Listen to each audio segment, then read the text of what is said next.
Bonjour, aujourd'hui à nouveau création et finalement l'art. Alors, qu'est-ce qu'on a envie de créer? Comment est-ce qu'on va planifier la création? Et oui, on crée notre vie et ça fait partie du game, hein. C'est-à-dire que on a hérité dans nos âmes de cette parcelle de création et quand cela est dit dans la parole, dans le texte sacré par exemple de la Bible, que nous avons été créés à l'image du divin, cette image du divin, c'est bien cette image de créateur. Et donc, de ce fil conducteur, de ce lien infranchissable, finalement, incassable, pardon, avec la création même.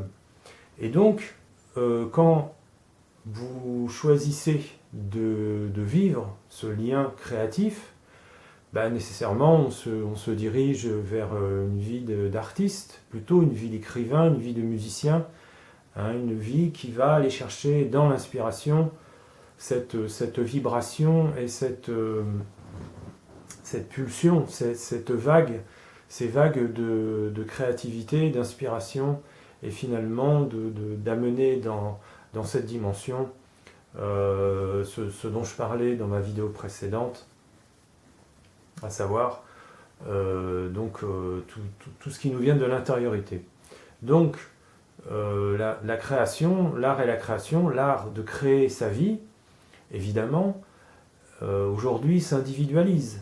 Hein, on voit bien que beaucoup de personnes commencent à se poser de vraies bonnes questions, à savoir qu'est-ce qu'on va devenir.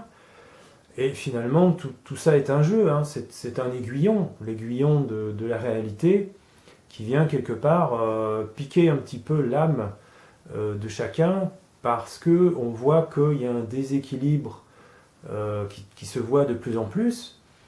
Et ce déséquilibre, il est opéré par également toute la conscience collective.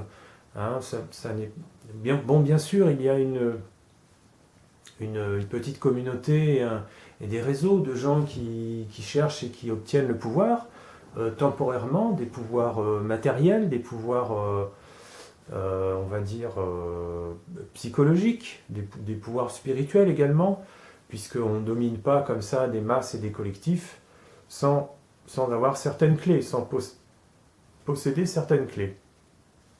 Et donc, tout ça est un jeu également. Hein, tout ça est un ensemble de choses. Alors, c'est ça aussi, la vision créative, la vision de l'art et de la création, c'est cette vision globale. Hein, quand on démarre un tableau, quand on démarre une œuvre, alors, à l'époque, pas très reculée, hein, il y a encore un siècle, dans certains ateliers, peut-être un petit peu avant quand même, hein, parce que ça commençait déjà, je pense, à vraiment se terminer, voire cette époque était terminée. Bon, après, j'ai pas le calendrier de l'histoire de l'art en tête, mais à une époque, hein, pour créer, les gens, les artistes, les apprentis qui travaillaient dans des ateliers, allaient prendre des notes, donc ils allaient faire des croquis, et puis ils rassemblaient leurs notes et ils composaient un tableau, hein, un tableau qui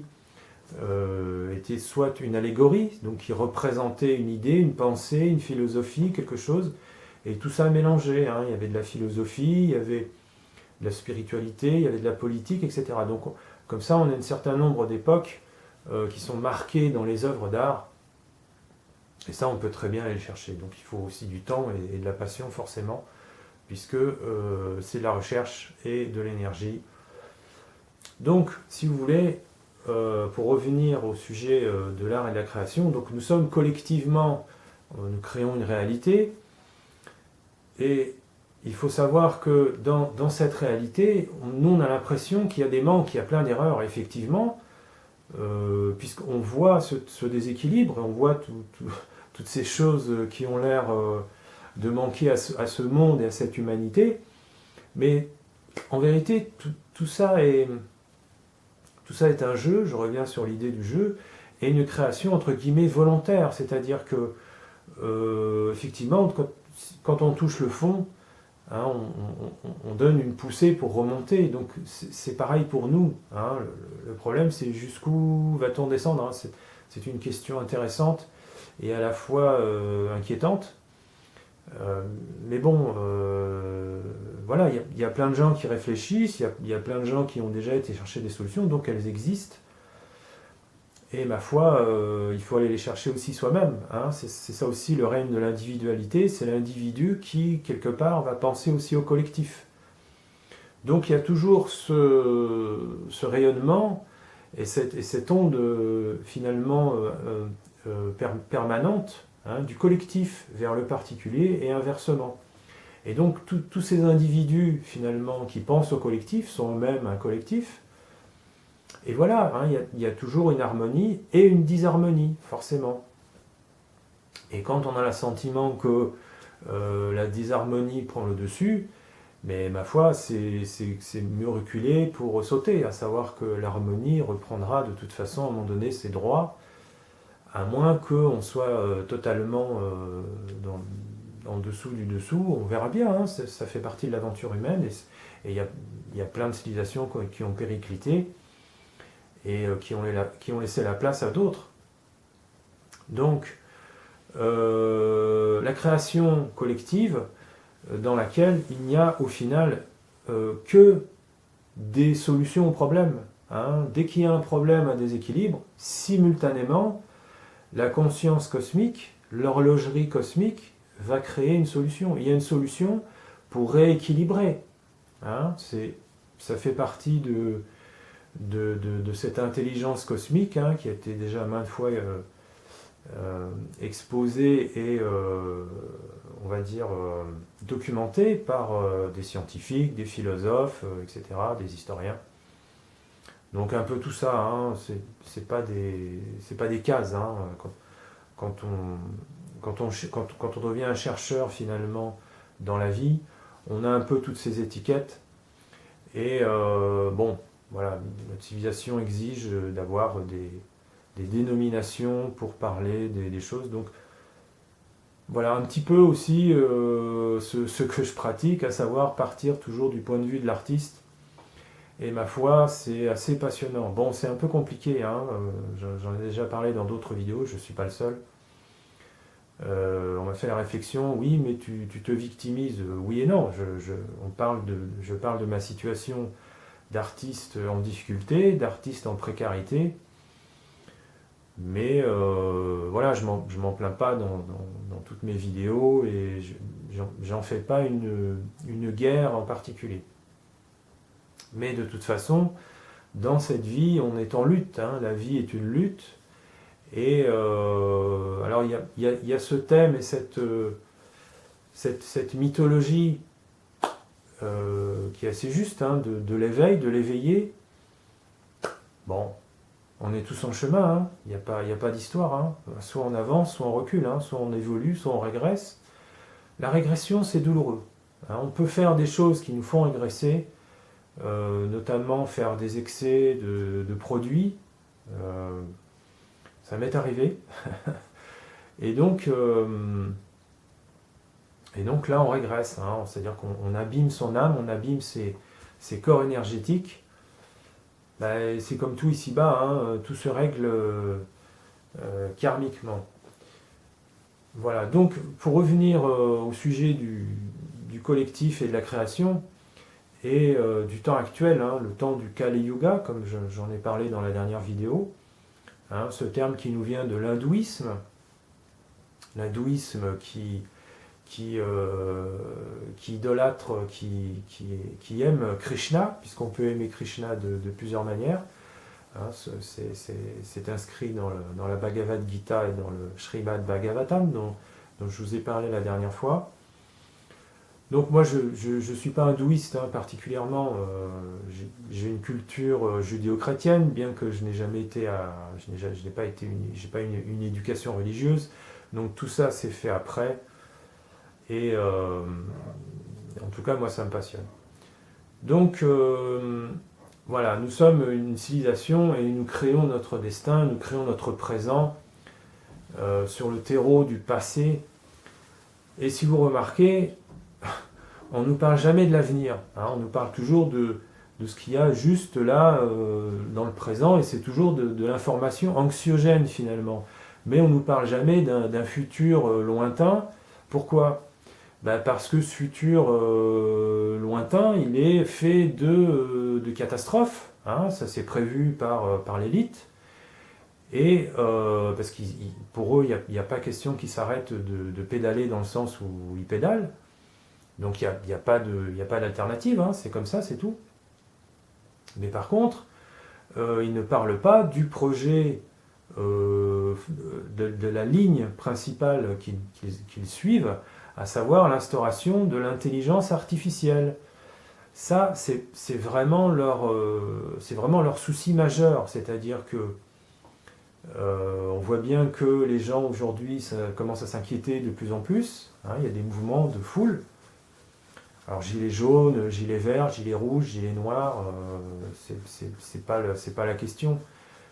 Ça bon, c'est intéressant parce que c'est symbolique, mais la question c'est vraiment de se dire qu'il y a entre guillemets un retour des Apaches et qu'il y a cette révolte qui se met en place, et ça c'est très intéressant.